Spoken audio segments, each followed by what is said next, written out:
100 minus 100 gives us 0, and 10 minus 10 gives us 0. In the end, 0 multiplied by 0 gives us 0, which is our final answer.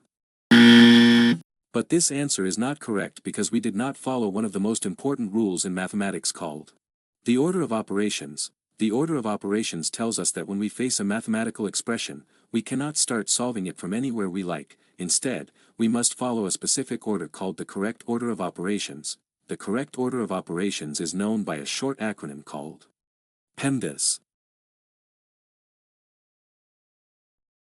P stands for parentheses. E stands for exponents and roots. M stands for multiplication. D stands for division. A stands for addition. And S stands for subtraction. According to PEMDAS, in any mathematical expression, we first calculate parentheses, then exponents and roots, then multiplication and division, and finally addition and subtraction. Remember that multiplication and division have equal priority. In any expression that has both multiplication and division, we move from left to right and perform whichever we reach first.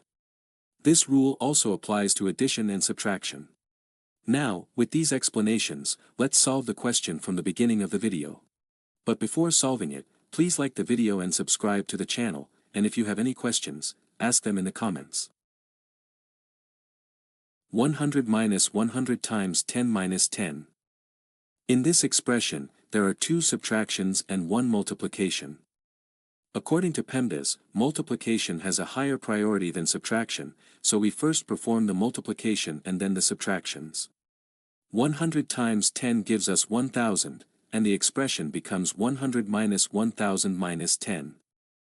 Now, in this expression, there are 2 subtractions, and since according to PEMDAS subtractions have equal priority, we move from left to right and perform the subtractions in order. 100 minus 1000 gives us negative 900, and finally negative 900 minus 10, gives us negative 910, which is our final answer. Thank you for watching this video. If you enjoyed it, like the video. If you have any questions, ask them in the comments, and I will definitely answer. Share it with your friends. And subscribe to the channel.